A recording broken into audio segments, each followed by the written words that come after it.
Hello, everyone, and welcome to the Arrows Up podcast. This is German coming to you on this Thursday edition of the pod. We have Champions League to talk about, we have NBA to talk about, and we have fighting stuff, but that's going to be on the Sunday pod.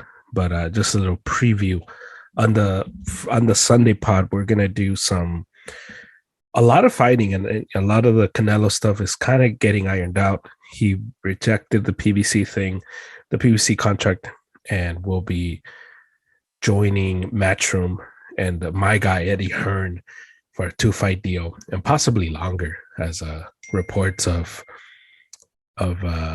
him doing the Zone pay-per-view is happening. So all that Sunday with Tito, with Adrian, and I think Harry might make an appearance, as he said he has a bone to pick with me. So we'll see what all that is about. Let's start with some Champions League slash let's dunk on Barcelona. Let's start with Barcelona. Barcelona, who didn't make the Champions League, who got eliminated in the group stage. So they were dropped to the Europa League. And they had a game versus Napoli, as this is the to get into the next round, and they tied 1-1. They were at home. They couldn't get the victory. Ferran Torres, the images of him missing him being completely destroyed are all out there. I'm enjoying it. I love it. I hope they get eliminated. And obviously, this is me as a Madridista speaking. So, yeah, it was a good day. If you're a Madridista, it was a good day for you because there was that news of Barcelona falling and really, it's a big loss because even though it's a tie, dropped the opportunity to go up into Napoli leading is huge, because now you have to head in there into Napoli and win in a place that's A, is not easy, and B, Xavi said that his first 100 days feel like 100 years at Barca. So in the second point, it just makes it really difficult for you as a Barcelona team to go into a hostile place when A, your coach feels like he's been there a long time, and B, your team is not in good form at the moment. So hopefully Napoli is able to win, and we're able to continue to make fun of Barcelona for more time. And in other Europa League stuff, other results, we had Dortmund lose to Rangers 4-2, and Porto beat Lazio. Sevilla, the kings of this competition, 1-3-1. And that's pretty much it. Atalanta beat Olympiacos 2-1. Real Betis, they've had a pretty solid year in the Spanish league. They won 3-2 in their matchup. Let's go to the Champions League. The big game, PSG Real Madrid on Wednesday, I think lived up to the billing, at least from the standpoint of Kylian Mbappe. Kylian Mbappe in that game was spectacular. I think he's still running behind Carvajal at this point. Carvajal had a nightmare of a game trying to keep up with him, and Mbappe is one of these transcendent stars that he's gonna make guys look silly. It's just what's gonna happen. You've had Piqué, who's a good defender. Cristiano has made him look silly over and over again. Neuer, who's a great goalkeeper, has been made silly by Cristiano and by Messi. So it happens. Great offensive players make everybody else look, silly. And that's what happened with Mbappe and Carvajal. Mbappe was the difference maker. He's the one that created the penalty that Messi missed. His penalty got blocked by Courtois. And at the end, Mbappe was just the difference maker. Madrid went into that game looking to tie. I think they went in there looking to leave France 0-0 and go into El Bernabeu ready to go all in. And it showed. And you cannot give a team like PSG that opportunity, because they're going to get to eventually, and eventually Real Madrid got.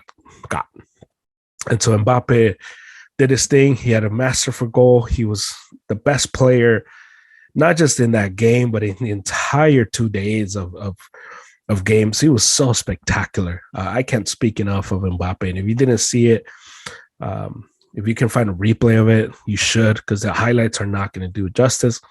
On the other side, Messi again was MIA, which was interesting.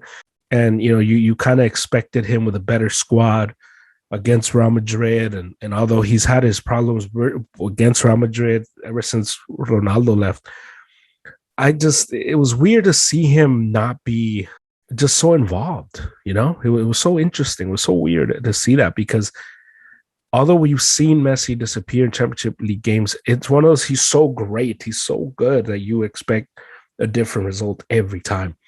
And that's not what we got. Messi was non-existent. He misses the penalty, and it was awesome. So heading into the second leg, one of the things to look at is Real Madrid's definitely going to have to come out swinging. They're definitely going to have to come out and be better. They're going to have to definitely come out and be more offensive. And I think that's going to open up a game. I think that's going to open up a game where both teams are going to be attacking. I think Real Madrid didn't attack PSG enough. I don't think they took advantage of the midfield advantage that they have. Now, in the second game, Mendy's not going to be there because of a yellow card, and Casemiro's not going to be there because of a yellow card. And I kind of like that for Real Madrid, not the Mendy part, because that means either Vasquez or Marcelo are going to play there, and that's a huge disadvantage. But I like Valverde being there, because Valverde can play the defense, but he's also very offensive minded. And I like that, because I think Real Madrid's going to need an offensive attack to win. They're going to have to be way more offensive. And so it's going to be super exciting. In the other game, Man City did exactly what I thought they were going to do. They were going to roll Sporting. It was 4-0 at halftime. It ended up being 5-0. I think Bernardo Silva just scored another goal right now. It was just a ridiculous showing by Man City, just flexing their muscle. Salzburg and Bayern, it was close. I was totally wrong. Bayern, I don't know what's up with them. I don't know what's wrong with them. They're right now in a slump. And all that said, Salzburg played a good game. They had their opportunities. All that said, and Coleman got them with a wonderful goal towards the end to tie it. And they're going into Germany, 1-1, and all things pointing towards Bayern to win that. Inter Liverpool, which I think was probably the best game out of the two. Inter played really well. And what's plagued Inter and Milan as well when they played Liverpool is they get there, they make opportunities, they push the game, but it's Liverpool that's converting. And then that's the name of the game. If you don't convert, you're going to lose every single time. And Liverpool didn't look all that great. They didn't play all that great, but they converted. And that was the difference. And so heading into next week, we have Chelsea going up against Lille, the French team. We're going to have Man U playing against Atletico. We have Villarreal versus Juventus, and Benfica versus Ajax. And so 4 good matchups. Obviously, the best one out of those would be Atletico versus Man U on Wednesday. And we'll have a full breakdown of that. We'll have a preview of those games on Sunday as well, on the Sunday pod. Let's do some NBA. The NBA has reached its quote-unquote halfway point of the season, where the All-Star game is this weekend. And right now, the last game being played before the All-Star break, the Clippers are beating the brakes out of the Rockets, which is not totally surprising. Up until this point, some of the things to look at, obviously the big trade that happened with the Sixers and the Nets, I think is the big conversation point heading into the second half of the season, because we want to see how this team's going to look. The impact of James Harden on this team with Joel Embiid, who, in my opinion, has been the MVP up until this point. What's going to be the impact there? How much better can they get? And Can the Heat continue to their great play? Are the Bulls going to continue in their surprising season? DeRozan has been spectacular this season, man. He's been such a when he first signed with the Bulls for that money, I was like, man, that's a lot of money for that guy, and he has been worth every single penny. The Cavaliers, who have been the surprise of the season, they're the fourth seed right now in the East, and I love that. They're probably my favorite team to watch on a day to day basis because they're so much fun. Evan Mobley is he's special. He's so good. Garland has taken a jump, and so that whole team, Jared Allen, who's deserving of an All Star appearance, that whole team is so good, and I just like watching them.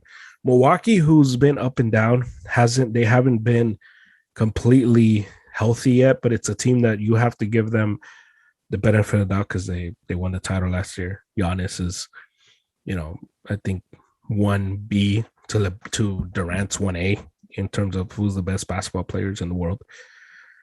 And then you got the Nets who's struggling, but they got Ben Simmons. Ben Simmons looks eager to play, and KD you figure is going to come back soon, and I think the whole vaccine stuff is going to get fixed, and Kyrie is going to be a full-time player. So I'm super excited for that. I'm super excited to see these guys go head to head and play at a level where you're going to see both of these teams collide.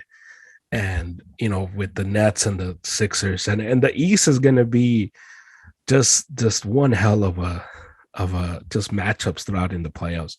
There's going to be no easy team, and the Hornets and Hawks and the Wizards are all playing for the playing game. So we're going to just see wild stuff heading into the second half. And on the Tuesday pod, we'll do a complete NBA, what to expect, what we're going to see, what I think we're going to see in the second half. In the West, we got the Suns, who've been the best team in basketball. They definitely have the vibes of the San Antonio team who lost in the finals versus Miami the next year. Were just on a mission, and they just looked the part. I wouldn't be surprised if it's Phoenix who wins the title. I think it's going to be Phoenix Milwaukee again, but I may be swayed to pick Philly to represent the East after. I just want to see. Look, I just want to see 5-10 games of Harden in that offense to see how that's going to work out. Golden State definitely has been spectacular. Clay is rounding into shape. Wiseman has yet to come back, but you would think that he's going to play eventually and he's going to be a factor. Memphis has been, the West version of Cleveland, but they've been better. John Moran has been so amazing, and it's just been he's so much fun to watch. Utah, I can't stand Utah. I don't believe in Utah. I know they win a lot of games. I know that the data says that they're really good. I don't trust them. I don't believe in them. They're the 4th seed. Good job for them. I just don't think they're gonna do much in the playoffs. The Mavs finally got rid of Kristaps Porzingis. I think more so to get rid of him. What they got back was I wasn't a big fan, like I had said in the pod with Harry, with the Dinwiddie trade and Bertans. But maybe both of those guys can play better in that offense with Luka, with J Kidd, and so I'm excited to see them. Obviously, I love Luka. I want to see Luka succeed, and we'll see how that plays out. The Nuggets with Jokic, I think if the Nuggets were like the 3rd seed, Jokic would probably be on his way for a second MVP. He's so amazing. I want to see that guy live because he's so amazing. Just everything he does, the way he plays, it's so ridiculous. If you ever watched him just on TV, if you're to see him, you're like, how is this guy? The way he looks, how is this guy the best player on the court right now? And let me do some Lakers stuff. The Lakers have been super frustrating. They beat Utah on a huge win yesterday. AD went down again. He's going to be out at least for weeks. With him, it's usually 6.